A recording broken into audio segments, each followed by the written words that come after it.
one last game on this road trip as the Oilers head into shark-infested waters at the Tank in San Jose. Hello, everybody. Welcome to the GCL Diesel Oil Stream pregame show live on location. Boston Pizza, 170th. Tom Gazzola, Joaquin, Gage, Tony, and the crew ready to rock as well on a Saturday afternoon. Joaquin, hello. Thank you for filling in today. Always a pleasure, sir. Yeah, it's a pleasure to be here, Tommy. It's always, I believe you. Always fun to meet you out here at BP's. Yeah, good vibe actually. Like, there's quite a few people here inside the lounge, and then Tony is very busy. He just gave us a bunch of the prizing. A lot of GC is going to be available. Come on down. I saw some nasties talking about it on Hello Hockey. They're going to come join us at BP 170th. Some gift certificates, some hats, some T-shirts, and Tony's like, I gotta find something for the grand prize. He's busy over on the restaurant side because you said there's a lot of cars in the parking lot. Super busy. Yeah. Big dance competition I think is happening over at West Edmonton Mall. I'll be there. My set doesn't start for a couple hours. So You and your interpretive dance are a thing of beauty. It's unreal. You are a true artist. You feel the music. You are one with the music. Thank you, Tommy. Thank you. Graceful as always. Ben Thomson over at EST Global HQ. He's going to be coming down as well with a bunch of his buddies. And, of course, we want you to join us here. Some great game day specials available, as always. $5 off medium pizzas, $1 off tankards of Molson and Coors. And, of course, the prizing that we mentioned as well. Benny, how you doing after a pretty good Hello Hockey today? Yeah, long time no talk. It's Sure. It's been good. I just had an hour to chill. I got a lot of the pre-show stuff done before Hello Hockey, so I just got to sit back, relax, make sure Hello Hockey got uploaded to podcasts and all that, and good to go for a game that I know we said Thursday was a must-win. I don't know if today's a must-win, but it's high stakes. You got to make sure you keep a lead on these teams that are below you. So they got their hands full with the San Jose Sharks today. All right, we're going to dive into it. Of course, we want you to text us 780-218-9999. Hop into the Nasty Chat if you're watching over on YouTube. We want to hear from you. How you feeling after that 8-1 thumping of the LA Kings? And of course, GCL Diesel, providers of the best diesel engine components around, from turbochargers to ejectors, fuel pumps to sensors. They are the critical engine component experts, proud to serve Edmonton and Northern Alberta for over 50 years. So the Oil 29, 23, and 8. Gage are on the cusp of a 30-win season. We expect them, I think, safely to get to 40 in these last 20 games, and that's crucial. I know the line to make the postseason, we've debated it via the Nasty Chat, the inbox, could be as low as 89 points, which is wild, isn't it? Crazy. Yeah. Usually you need, in years past, 96? Last year was 96. Yeah, St. Louis and Calgary tied. St. Louis had the tiebreaker. Yeah. They snuck in. And then you got San Jose at 27 wins, 25 losses, 4 OT losses, 58 points. So they're kind of trying to stay in the mix as well. It's interesting to see the two other teams from California, Anaheim and San Jose, that I didn't think would really be in the conversation. Now, watching the Ducks twice against the Oilers here, obviously they come back and win one. They should have probably won the first one against Edmonton. Yep. They look good, but they have those youngster lapses, I think, right? Yeah. And probably this is where you expect a team like Edmonton with a little bit more experience to be in those situations and be a little bit more comfortable in the uncomfortable and take these things home. But I think it's important for both these organizations. Like you don't know what might happen next year, and it's you gotta take advantage, especially if you're a young team. And you can get into a first round playoff experience, and who knows what happens after that, right? So full of piss and vinegar, kind of thing, naivete. They don't know any different, right? Yeah. They've only been half the guys have only been in the league 1 or 2 years. You always hear guys that win like cups within the first few years. You talk to them 15 years later, goes, I thought we were just going to win Stanley Cups for the rest of my career, right? But they realize how hard it is to get back. So it's a really huge opportunity for the San Jose Sharks with the young superstar like Celebrini to get some of that playoff experience early. Because if you have one thing that you would probably have liked for Connor McDavid early in his career is to have some of those first round kind of experiences way earlier, so it's not so foreign later on. McDavid got it his second year. Yeah. But then they missed the next 2 seasons, which was quite frankly unacceptable. Pete left a tire fire as the song goes, and then the Oilers kind of rallied and they've made the playoffs the last 6 seasons. We expect it to be a 7th season. I'm curious. I want to ask both of you. We'll start with Gage on this. Is it more concerning how the Oilers lost on Wednesday in Anaheim, or is it more reassuring how they won Thursday in LA? That's a good question, Tommy. Like the game in Anaheim was unacceptable on all. Yeah, it's a bad loss. They're getting up 2-goal leads and watching them just vanish. And then the whole defensive structure of the game was just awful. So I you know what, if I that was the first time I think we all said that we saw Coach Nabla with that look of disgust on his face. And he got animated. Yeah, and the pull late. He was not happy with his team's performance coming off the break. And maybe he saw, as a coach, now he's been with the team for a long period of time. He knows their responses after breaks. He's probably heard it ad nauseum going into after the Olympic break, and you could just see it boiling over. So maybe this was a coach going, I'm not having this anymore. I've been here for almost 3 years. This has been the one of the things that this team does on a regular occurrence. We're stopping this now. And what they did to the LA Kings is not only embarrass them, but they didn't allow them to get back in the game too, right? They feasted on a awful performance by Darcy Kemper. They kept shooting the puck, which was great. But yeah, I just think this is more of a looking at the situation, how many games left. A lot of teams have games in hand, and a coach going, we're not doing this anymore. So I guess the ultimate test is tonight to see which team shows up.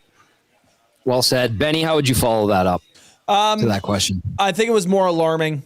The Ducks loss to me still stands out more than the Kings win.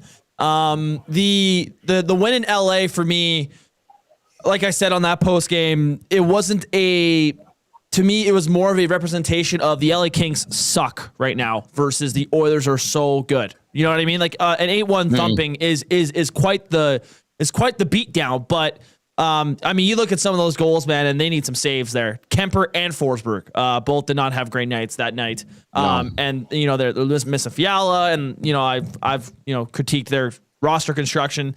The Anaheim game, I mean, you look back at that and the Ducks brought the Oilers with them into the play style they wanted to play, which ultimately ended up benefiting Anaheim in the end. But I think if there's anything to be reassured about is I think you know what you got in your net, and we're seeing it today. Ingram starting, so that's a good sign for me, at least when I look at this team and go, okay, at least management knows that they don't have time to play around, and they know who their better goalie is right now, and that's Connor Ingram. Tristan Jarry has struggled for the large majority of his time here in Edmonton, and Connor Ingram has done nothing but been solid. So I think they understand that that's going to be their guy moving forward.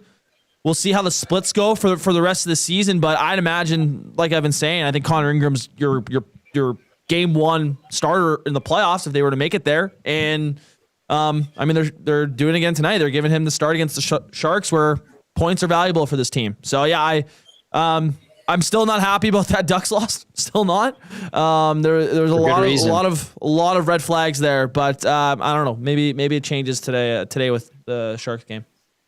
So one thing you got to say though about the Oilers was, when's the last time when there was chum in the water, so to speak, and they kept feasting?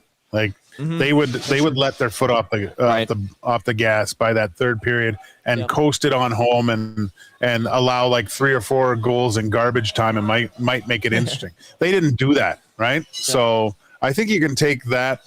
And Benny, you're right. The goaltending was absolutely awful, but you still have to put the puck behind them, you know. And the Oilers did that with, what was it, 3 goals in the third as well, or 4 goals? Yeah. And they looked reluctant when they scored them too. Yeah. Well, like that 8th goal that Wallman, like that was, what was that? I don't know.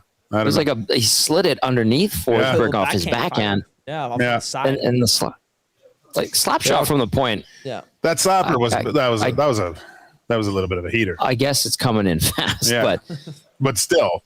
Sure. Even the Podkolzin goal on Kemper. Podkolzin was like, how did that go through? Right? Yeah. Like you could see because Kemper was just off right after the first. I said it was too much Chianti and probably Brazala pizzas, right, Tommy? Like of course, it was as one does. As one does when they're in Milan. But I mean, he didn't come out of his crease, and he's a massive guy. And when do you look at Kemper and go, "Gosh, he looks small," and he looks small. It's hard to do when you're 6'5". Yeah. Yep. All right. You can text us 780-218-9999. Hop into the nasty chat. We're going to get to the Game Changers portion of the show right away here, but we do have a question of the day, Benny. Do we have one for everyone? Yeah, we do. To me, the big question with San Jose is Macklin Celebrini. How much is he going to do for that team? He's pretty much their entire team this whole year. In my opinion, if they make playoffs, he should win the Hart Trophy. The question of the day today is, what's the best way to shut down Macklin Celebrini? And is that the ultimate? Is that the only thing the Oilers got to worry about to win the game today? Gage, I got to hand that to you first. Essentially, I think you match Connor up against Celebrini. You try to, I think, and just take the puck out of his hands. Right? Don't allow him. What I've watched of the San Jose Sharks, because they've piqued my interest over the last month, is they're tenacious, and we saw that from Celebrini. And his play is infectious with his line mates, and they all start doing the same thing, right? And so that's how they generate a lot of their scoring chances. So now this is probably where I'm going to be focusing most tonight, just because I'm curious, but how the Edmonton Oilers defensemen counteract this forward check by the San Jose Sharks, especially the Celebrini line. They don't give you any time or any space. So there's going to have to be quick adjustments, quick passes, tape to tape. It doesn't have to go.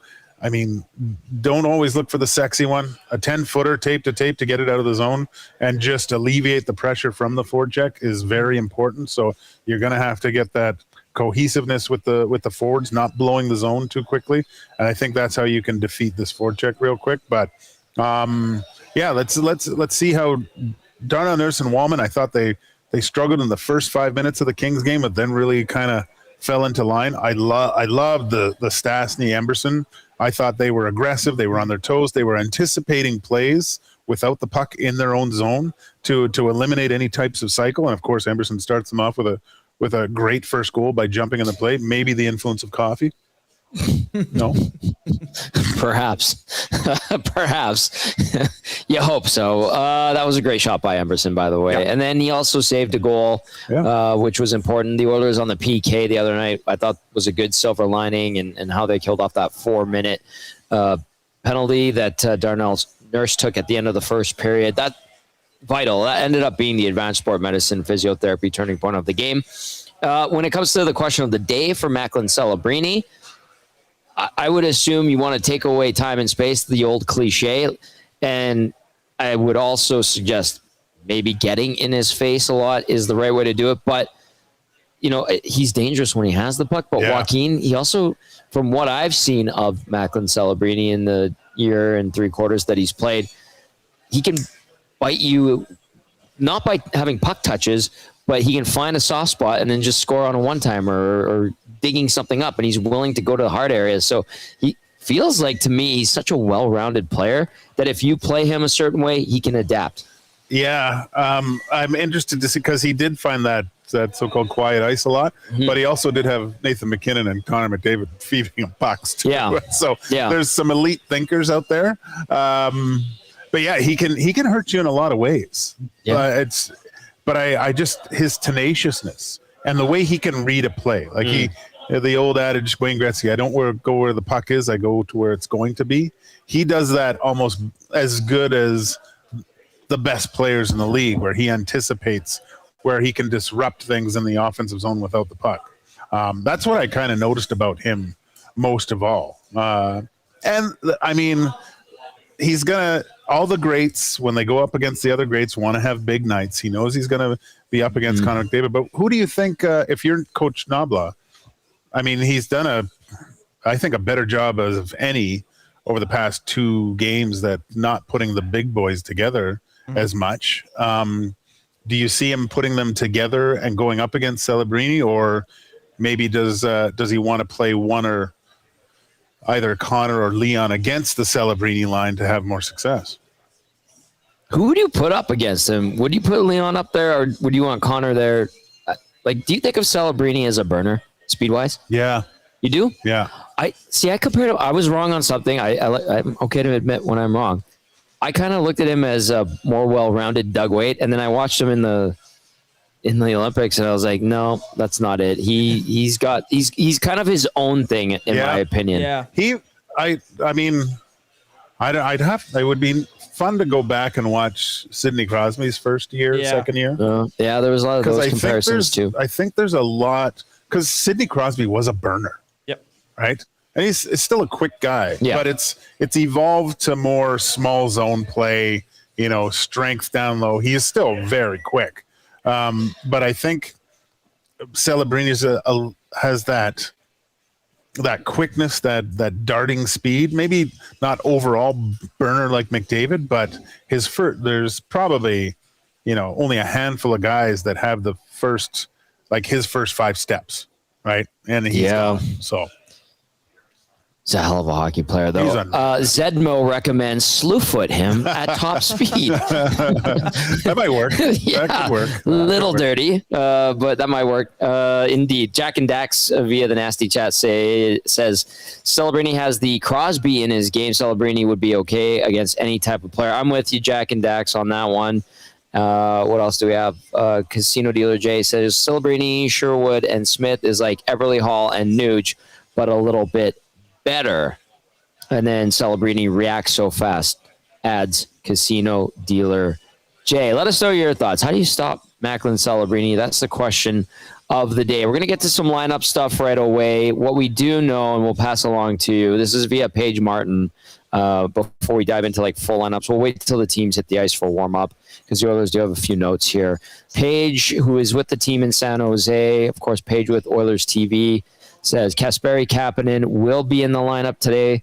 Connor Ingram starts in goal. I think that's a good thing. And then the Oilers have also called up Alec Regula from his conditioning loan with the Condors. And Benny, did you see anything about Darnell Nurse? Somebody gave me passed along something like, is Nurse expecting another baby or something? Or am I reading that wrong? I haven't seen anything. I haven't heard anything either. Yeah, like you got Regula coming up on a conditioning stint, so I wonder. We'll keep you up to speed. Yeah, I haven't seen a whole lot on Twitter. Okay, we'll let you know when we see information as it comes in from HP Center. Is it HP Pavilion? No, it's SAP Center now. It's had a million names. Like back in the day when you played there, would it have just been I think it was San Jose HP. Arena? I think it was HP then. Not sure. It's the Shark Tank. It was called the Shark Tank, though. It's still the Shark Tank. Like, it's an okay rink. It gets loud in there because it has a tin roof. It's weird. It's oddly hot. It's hot, like stifling hot. And when it's packed, it is really loud. Yeah. It's a small arena too. It's small, but it's. I always enjoyed playing there. It was a lot of fun. You know what I noticed about it too, and I wonder if they've renovated since I was there. 2018, I think it was. The visitors' locker room was not big. No, and it was cramped and uncomfortable. Yeah, it's really small. Yeah, really small compared to the new rinks now, where like I distinctly remember because you would leave Rexall and go. The first year in Minnesota, like their dressing room. I mean, their players' lounge, kind of where you would put all your stuff, was bigger than our actual dressing room. Right? It was the luxury of everything. Yeah. Like Chicago was super nice. They were all so super nice. It's not crazy. So I don't know. I kind of, you go on the road and you get the small little room where everyone's cramped and stuff. There's something to that a little bit, isn't there? Anaheim was like that too, actually. I think they renovated though.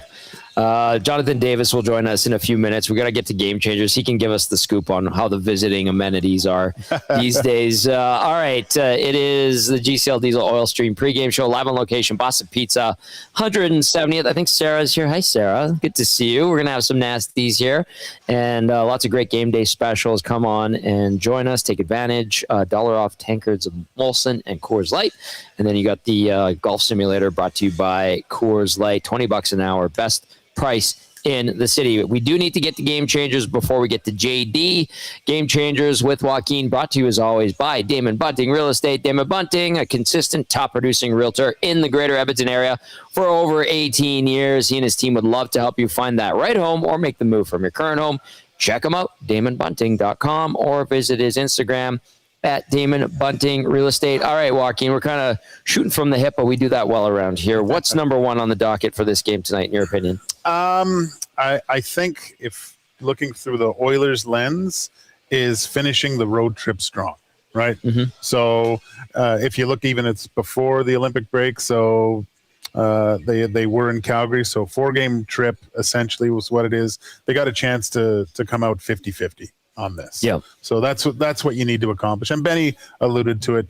There's the old adage, you keep the teams below you, and just finish this off strong. Because I do think, Tommy, that although I was a little excited looking at the standings of everyone, how this I think is going to be a dogfight. I think this is because it's such a different season that you're going to start to see the separation now. Yeah. These other teams are going to start fading away, and the playoff picture I think will be a lot clearer than I don't think it'll come down to the last few games. It might in certain circumstances, but I think we're going to know who's playing who once we get to the 10 games left. We're kind of probably get an idea. What's crazy is we're 10 games away from 10 games left. Yeah. Right? Yeah. It's been such an odd season. I know it's the first time in a while since 2014 that we had the condensed schedule due to the Olympics and the NHL participation and a readjustment, let's call it. But we were talking about game 58 on February 4th, and then 2.5 weeks later, 3 weeks later, we got NHL action again. So, all right, that's point number one here on Game Changers with Joaquin. Number two today, what are you looking for, Gager? Again, we talked about this a lot on the morning show this week. I think and we talked to Noodles about it. I think the Edmonton Oilers really have to establish who's going to be their number one guy. Mm-hmm. And we're kind of getting a subtle glimpse of what we think Coach Nobla is going to do here with going with Connor Ingram again.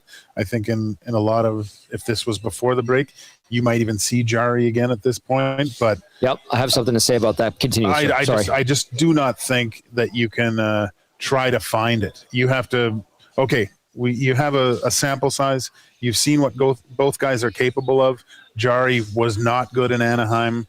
Ingram, although it was a great team game, but he made some really, I think, key stops early just to take the wind out of the sails of the LA Kings. And I think they have to ride Ingram now. And then if it gets, in back-to-back situations, sure, throw Jari in.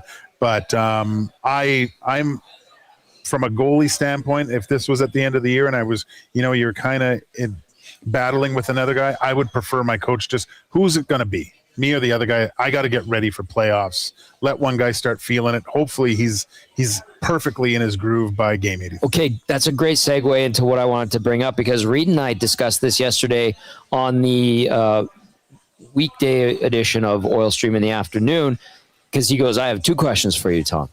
Who do you think should be the starter tomorrow? And I said, Connor Ingram. And he goes, who do you think Chris Knobloch is going to start tomorrow? And I said, Connor Ingram. And he goes, I think it might be Tristan Jari because of this. Hey, we went out and got this guy, gave up Stu Skinner and Brett Kulak for him. He makes more money. He needs to be the guy. And I said, Reed, I understand that sentiment, and there might be that element to it where there's politicking happening with the management team saying you need to validate this trade. Mm-hmm. But listen, Chris Knobloch is in a position now where he's feeling the heat. You mentioned how he was animated on the bench the other night against Anaheim. The pull in the third period when it was tied. no more BS. Like enough. Like no more runway here. The guy that's going to be your best bet to win, gives you the best chance to win, has to play in the last 20 games, and that's Ingram right now because Jari's starting to look like he's in a bit of a no man's land situation. So I thought that was interesting that Reed said, I think he will start Jari because of all of that. And I'm like, you can't anymore, in my opinion. And today we're going to see Connor Ingram.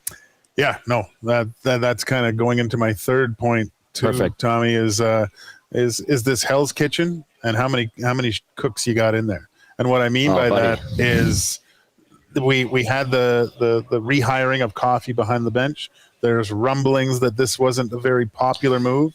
You have Tristan Jari that a lot of experts and media guys are saying it is the worst trade in the NHL this year when you see what both teams were able to do with the picks they got.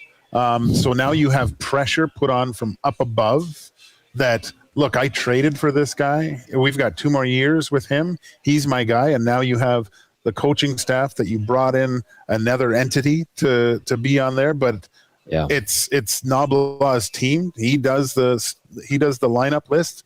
And now he has Connor Ingram as his starting goalie. It's not a good look on the GM side of things. Is he going to get pressure from here? So this is where you have to get into the I don't know, the room of the red wine summit and really hash it out with everyone.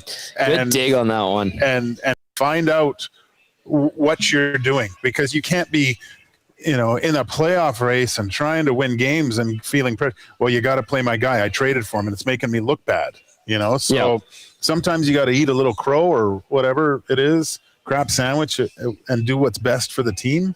And we'll see if some egos are bigger than the team themselves, but hopefully that doesn't happen, because if that does, then it all filters downhill, Tommy, and the end result is the guys on the ice. And if you don't have strong leadership at the top, the whole structure, from the attic to the basement, it just falls apart. Ugh, that would not be a good scenario. If anything, listen, maybe this is a saving grace. I don't know if one of those guys, Bowman or Jackson, would want to do this, but they could be like, well, we did trade for Ingram and we got Utah to retain. So I guess a little bit of good and a little bit of bad, because they're both guys we brought in. If you really wanted to pull that string. It's a bad look when the best moves you made all year are guys falling into your lap. Yep. Why do you got to use reason and common sense? I don't know. Unbelievable. In Knoblauch's avail that just came out, the quote is that he will be using the goalie who gives us the best chance to win. So it's officially competition. It's up. It's the best goalie. Yeah. Fair enough. That is Game Changers with Joaquin Gage, and when he does them, we like to call them Gage Changers. Brought to you by Damon Bunting Real Estate.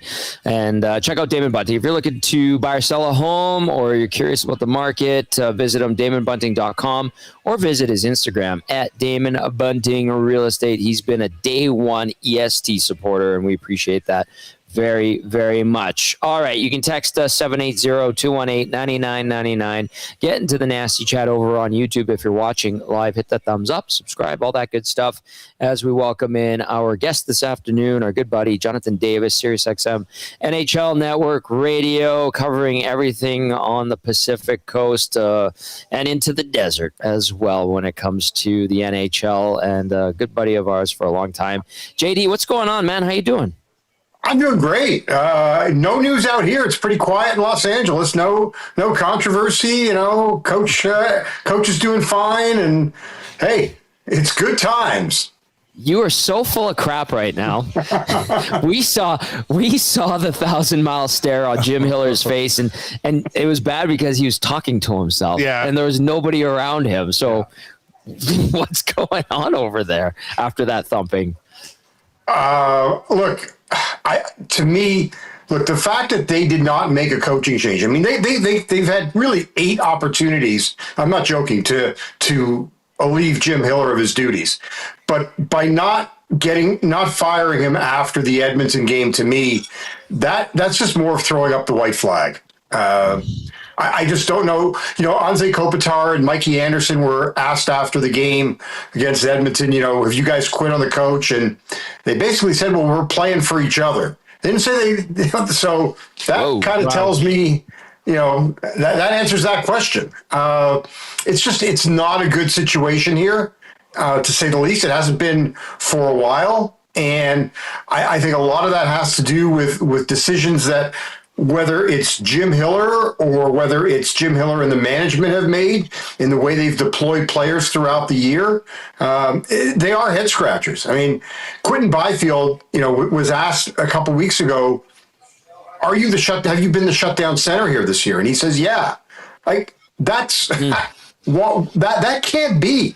Like, he's done a really good job of being the shutdown center, but ultimately, guys, the roster construction of this team and Ken Holland has done nothing to help it, is very poor. What was the feeling when in the Olympics when Fiala went down? Because I know even myself, I was looking forward to what that chemistry might look like with him and Panarin. Was that just kind of did it just go up and say, what can we do now? Because that was kind of the one of probably the biggest move. Yeah, well, I mean, I think the glass half full would be is that, well, hey, at least we got Panarin, so that kind of offsets the loss of Fiala. I don't. If you're talking about chemistry and how those two guys would have worked together, I don't believe, that was not going to be the case. Like here, again, you're talking about chemistry.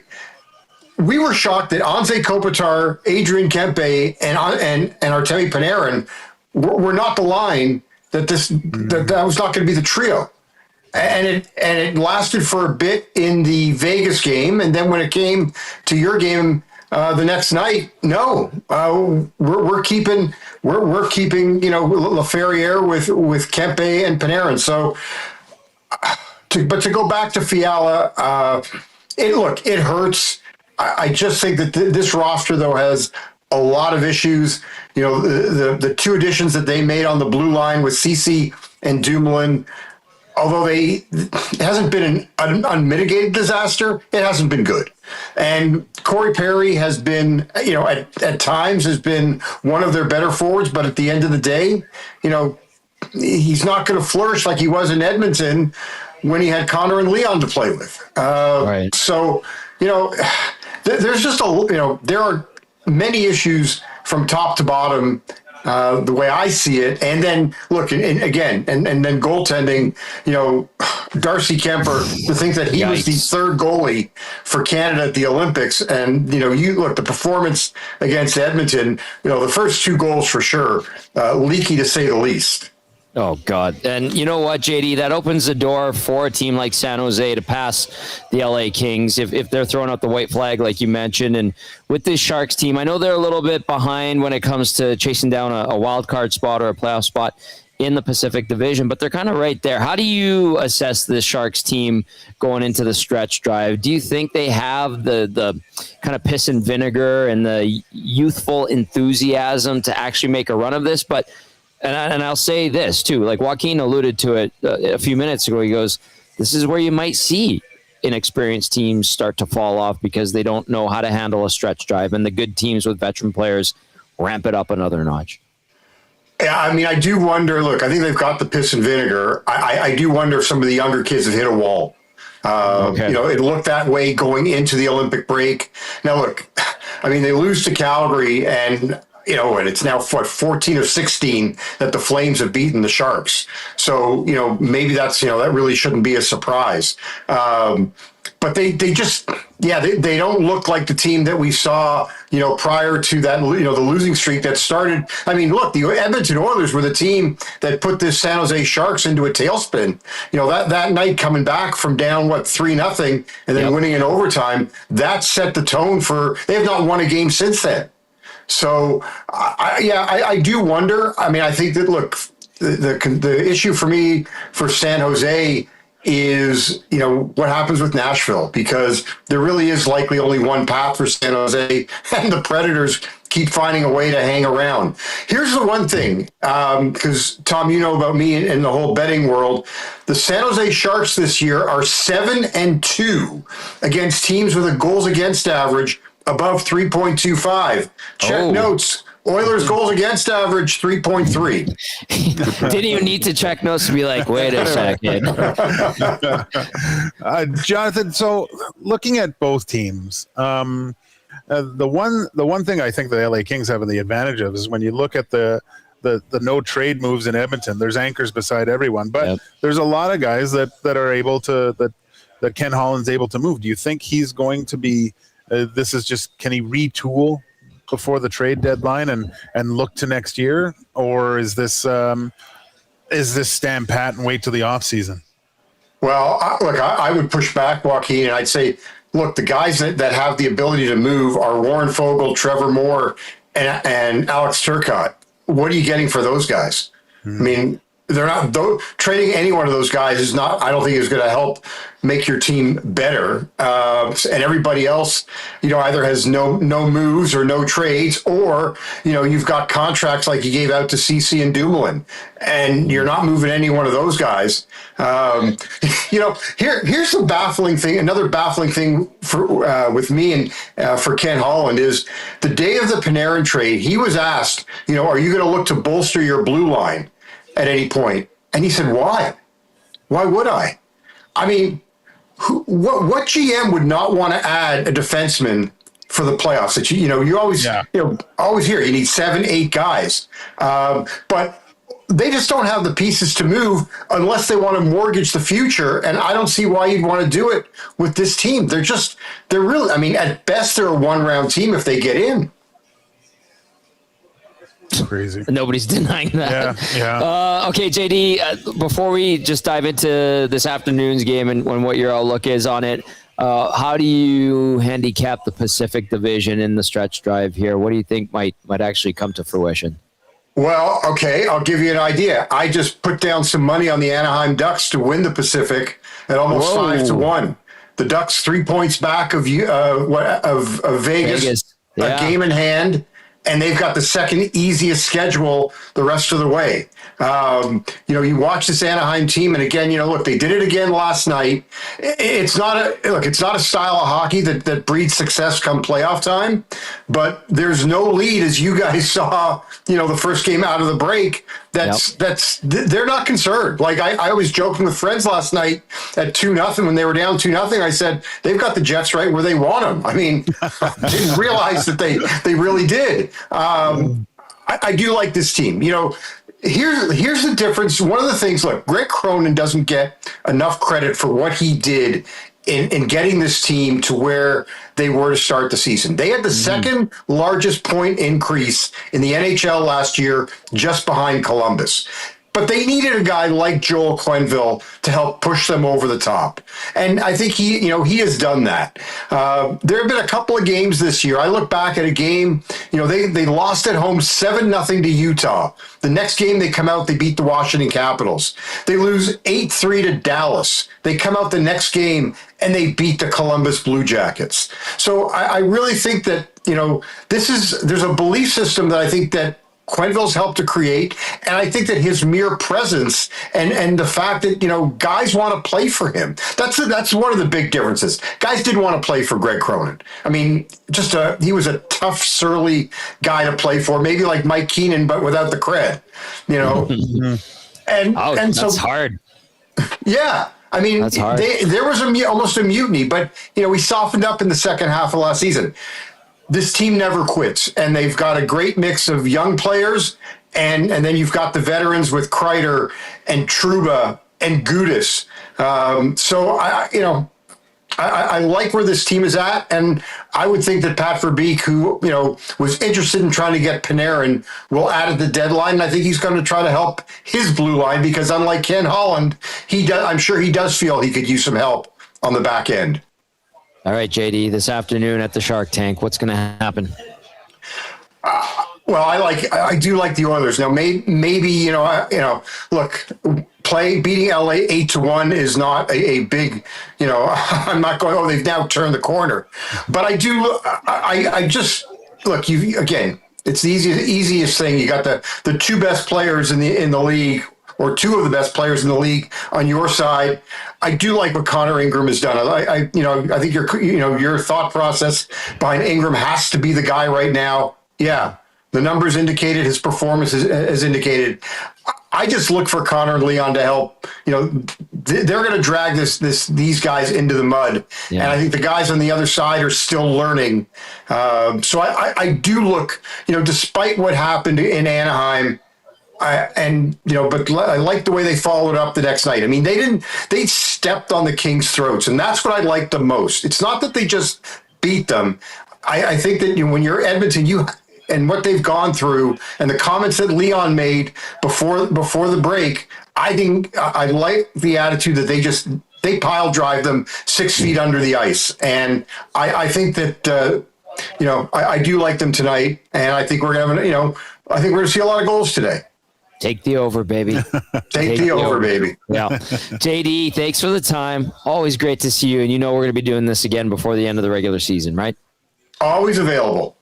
That's why you're the best. Jonathan Davis, SiriusXM NHL Network Radio, and you heard him talking about his. If you want to get into some gambling stuff as well, and you want to put a little sprinkle down, JD's got some tidbits of advice and some good stats to dig up to get you give you a bit of an edge with a little bit more knowledge. Well, that one stat, the Sharks are undefeated against teams with a 3.5 or 3.2, 3.2. Well, the Oilers have that. Yeah, they got it. They're higher than it. Let's get to this now. That's a segue.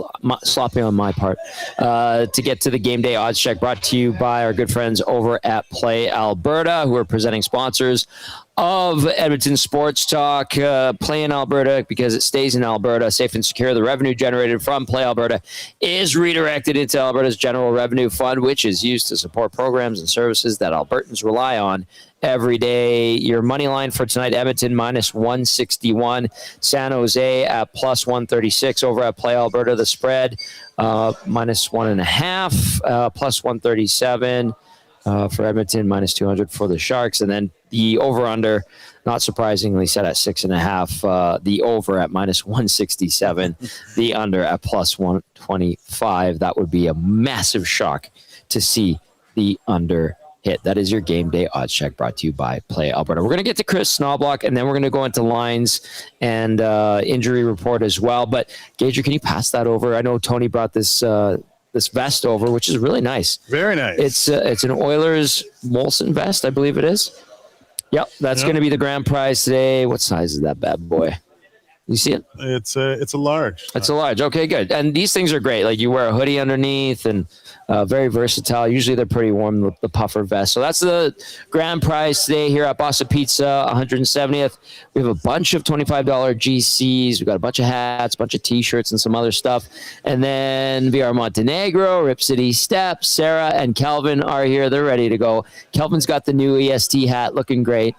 I love it. We're going to have a good time. So come on down if you're not doing anything for the game and want to join us. Myself and Joaquin and Benny Thomson will be here all afternoon. We'll be doing the pregame and postgame shows from BP 170. It's kind of like home. You just walk in and you're like, it's good times, like usual. Very familiar.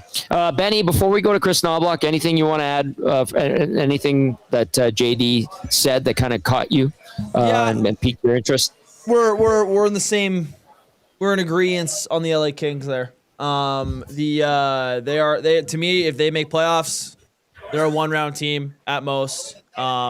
Which ties back to the blind rankings that we had earlier today, where it was like they shouldn't be swinging big at the deadline this year. No, they are. But they got Panarin. That's a big swing, right? They locked him up too, though. Yeah, they locked him up. Good point. That's a great point. Yeah, so there's that. I like the players that he mentioned. I'd be looking to unload them. I think you could find a landing spot. I know that I don't know what it is, but I somehow I would think that Warren Foegele in an Oilers uniform is better than Warren Foegele in a Kings uniform right now. Yeah.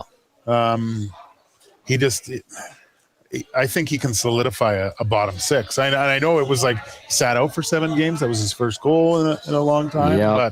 But we've seen what Foegele can do. And especially although he was used properly by Naba by sitting out and getting the best out of him. Mm-hmm. But if you were to match him up against certain other players in the bottom six, I think just adding his speed and again his ability, big body, ability to finish checks. I don't know, but I think he makes the same as Mangiapane. It'd be a straight across kind of. Yeah, he got a bump up when he signed in LA, and that was kind of what kept the Oilers from signing. Although in hindsight, I mean, he would have been a pretty adequate signing to keep around. I'm sure there would be nights where he would be, chastised and he would make mistakes or he'd go missing for a while and, would come under the gun. But that's just kind of the nature of the beast around here. But tenacity, speed, scoring ability, was coming off a career year his last year here in Edmonton. And got along really well with the guys. That was another thing. Yeah. He was great to talk to. I always appreciated his time and what he had to say. We'll see. I don't know if he'll come back here, but not going so well in LA. He among others. So lump him in with the rest of the group. Okay, let's hear from Chris Knobloch. He did speak recently, and then we're going to get into the lineups and some final thoughts. You can text us 780-218-9999. Get to the nasty chat. Brother Morgs, I have no idea what you're talking about. I'm not going to talk about that on air. I'll have to text you. Sorry, buddy. Let's go to Chris Knobloch here. Today? Yes, he will play. And are you able to confirm a starting goalie? Ingram is starting goalie. Any other lineup changes? No, that's all. The other night you said that, yes, we scored a lot of goals, but we also checked really well. What needs to continue in order for that to happen today? Well, I think it starts with the intensity of our shifts, and to do that, you got to roll them over and not stay out there too long. And I think we did that for the most part the other night against LA. And, most of good defensive hockey is playing with a lot of intensity, working hard, winning your battles, stuff like that. And you can't do that if you're extending your shift, playing tired. And, I thought we did a pretty good job with our changes and just playing with that pace. Over the last couple of weeks, we got to see Connor play really well with Macklin Celebrini. What impresses you most about Celebrini? I'm not sure if there's any one thing. He's obviously a very smart player, very difficult to check. He's elusive, good skater. Probably one thing that really surprised me is how dangerous his shot is. Just being able to sling those pucks with a lot of velocity from around the slot. Very few guys can score from distance, and he has that ability. So I just think he's a pretty good all-around player. So they scored 13 goals in this road trip so far. One of the traits of this team is the more they score, the less the more they want to score. How about that? As a head coach, what would your focus be trying to emulate that one in LA more than the 8, perhaps? Well, I think for us to be able to score 8, we have to defend like we did in LA, and it's. Most teams will tell you, your offensive opportunities come from good defensive play. You're checking the puck back and you're countering quickly. And, the other night in LA, I saw it on the bench where guys were very committed to playing defense at the end of the game. And you could hear the guys on the bench not wanting that second goal to go in. They didn't want it to be 8-2. They wanted to keep it at 8-1 just because of a lot of pride in our defensive game. And they understand that, if we are going to have success, especially in the playoffs, it is hard to score, and the best teams are able to play good defensive hockey. We need to play good defensive hockey. For your goalies, I know that during the season you guys tend to map out it, till the end of the month or whatever it is, who's going to play when. Now that we're into the stretch run, does that change? Do you go with guys that are hot? Does anything change? Typically you do go with you map it out and you kind of have a pretty good idea of who's going to start which games. I would say this year has been an outlier. I think we've had a lot of variety, a lot of change of plans of who's going to play. But right now, with the way we are in the standings and so many games so important, I think we're going to go with the goalie who we feel is playing his best at that time. In the last matchup, the Sharks were able to get an early jump on you, at your building, but then you were able to come back. I mean, what does that do for your team? Do you feel a lot of confidence here at the SAP Center, where even if the Sharks get jump, you have a chance to come back and win the game here? Yeah, I liked their resilience. It came back, and we're able to. We were down. I believe it was 3-0, and then tied up late in the game. But I think that was such a long time ago. Before the break, that we played a lot of hockey, and so was San Jose. But overall, I think no matter if it was San Jose or whoever it is, I think we have a lot of confidence in being able to come from behind in situations like that. But the fact that was last game, I don't think it has much relevance to today.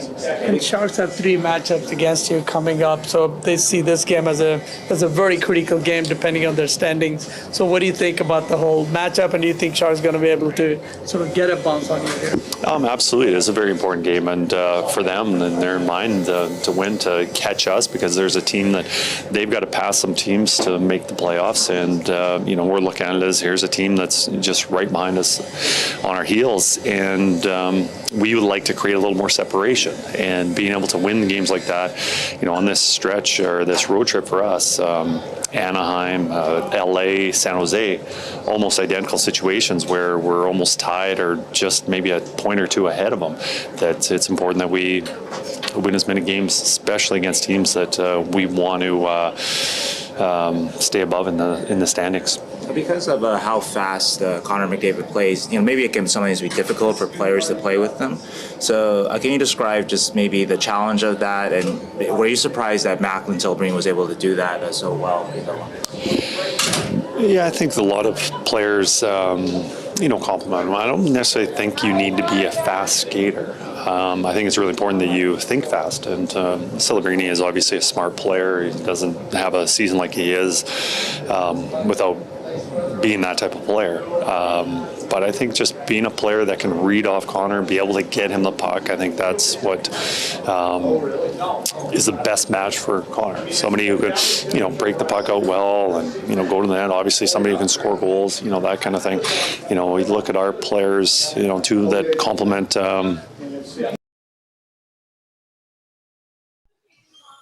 All right, there's Chris Knobloch getting us set for this game against the San Jose Sharks. Oilers wrapping up a 4-game road trip. I kind of hit you when I heard something, and it was when Chris Knobloch alluded to the plans with the goalies has changed. And I felt that was him kind of giving us a peek behind the curtain, and him also, to me, it's a bit of a tell, Gager, and you knew what I meant by that. Yeah, and this is what I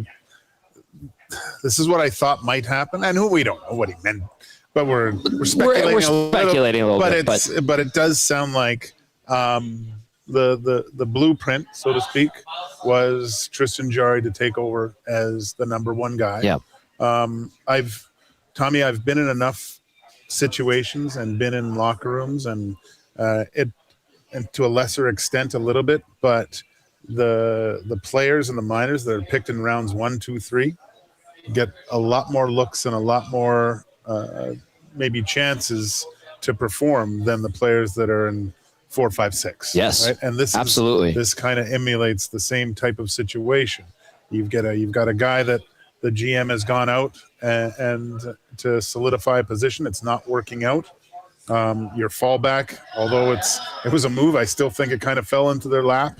This was a guy that was supposed to be in Bakersfield for the most of the year anyways, right? So you can't tell me that he was a stopgap in case break glass in case of injury or something to happen. It's interesting that because we've never heard Knobloch talk about his goaltenders in that kind of light where there's smoke, there's fire, and I think there's a little bit of friction. Yep, that's the sense I got as well. But we shall see. Benny, anything really quickly before we get into the lineups and wrap up? We'll go to the top of the hour, by the way. No, I mean it's a good breakdown, and I'm 100% agreeing with you guys there. Like, Jarry was the guy that they brought in, thinking that he was going to be the guy for this year and next, like for as long as contract. Right? And next, yeah. And it looks like the Connor Ingram show as of right now. Things can still change, but you got to ride the hot hand, and Connor Ingram is that right now. Ride it out, baby. See where it goes. Okay, well, he will get the net tonight or this afternoon at the Shark Tank. We do have lines for you. We'll get to your Advantage Sport Medicine and physiotherapy injury report as well for the Sharks tonight. Celebrini between Smith and Sherwood. Wenberg centering Kurashev and Graf. Miza between Eklund and Toffoli. Ostapchuk between Regenda and Goudreau. On defense, Orlov with Klingberg, the former Oiler. Ferraro with Mukamadulin, and then Dickinson with former Oiler Vinny Desharnais. The Oilers are going to roll out McDavid with Nugent Hopkins and Hyman. Draisaitl between Savoy and Roslovic. Henrique centering Podkolzin and Frederick. Lazar between Mangiapane, who scored the other night, and Kapanen, who returns to the lineup. Fourth line for Kapanen. Roslovic has looked pretty good, I think, in the 2 games. You don't touch that line. Just leave it. I mean, if things start faltering, I'm sure you'll see Kapanen join those guys pretty quickly. Fair enough. And then on defense for the Oil, nothing really crazy to report. You're going to see Ekholm with Bouchard, Nurse with Wallman, Stasny with Emberson. Regula has been recalled from his conditioning stint down in Bakersfield. And your starting goalie for the San Jose Sharks is going to be Yaroslav Askarov. In net for the Oil, Connor Ingram. Okay, let's get to the Advanced Sport Medicine and Physiotherapy Injury Report. Connor McDavid's got a team of specialists. You have a bag of frozen peas. Get the same locker room approach trusted by the best in the game at Advantage Sport Medicine. Book your assessment today, www.advantagesportmed.ca, or call 780-460-9977. For the San Jose Sharks, Ty Dellandrea, IR lower body. And then, I mean, they're listed, but they're non-factors. Carey Price and Logan Couture, who are essentially retired, collecting paychecks, Joaquin. Carey Price? Yeah. Get him in there. I like mentioning that because Mark Savard was on the IR for years after he got the bad concussion. Money, baby. You're getting paid. You're not retiring early. I think this is the last year of Carey Price, too, isn't it? Yeah, I think it might be. There was a really good, he was on a podcast talking about his second season, how it didn't go the way he wanted it to go, and how Yaroslav Halak kind of took over and how he had to deal with that. It just made me think about that because this is Jari kind of finds himself, it's not his second year, but in the same water, so to speak. Right. I think. No, I know what you mean. For the Oilers, Matthias Janmark, undisclosed, expected to be out long-term. Bum shoulder is what I was told in preseason, and it sounds like that's the issue yet again. They got to deliberate on whether or not to just give him a chance to take surgery and let that heal for next year. We'll see. Maybe He's get got some another cap year, space. right? $1.45 million. Just get it done. Get it done. All right, Gage, your final thoughts going into this game this afternoon. Yeah, finish strong. Finish this 4-game road trip. I know there was a little bit of hockey in between, but get this thing done. Keep the teams below you.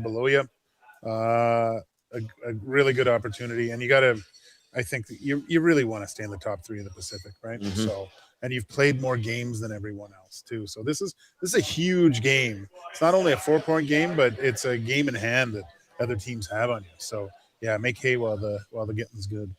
The Wolf will get the final word. Ow! Via the inbox, the Wolf says, "My wife and the Wolf are on our way to BP to enjoy a lovely afternoon with the great people of EST while watching the Oilers hopefully continue their awesome play. Hopefully we can keep it going. I think the Oilers are back." That's from the Wolf. And CJ in Chicago also chiming in.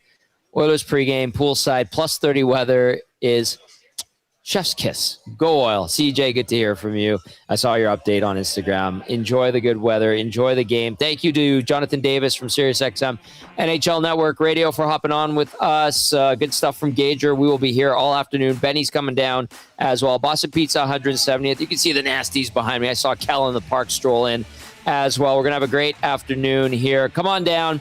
$5 off medium pizzas as well as $1 off tankards of Molson and Coors Light. We got that puffer vest, the Oilers Molson Canadian puffer vest. That's the grand prize here. Bunch of GCs, bunch of hats, bunch of T-shirts, some great prizes that Tony's hooked up for us. So come on down, enjoy the game on a lovely afternoon in the Big E. That's going to do it for the GCL Diesel Oil Stream pregame show on EST for Gager and Benny. I'm Tommy saying enjoy the game. We'll talk to you after. Ciao, ciao.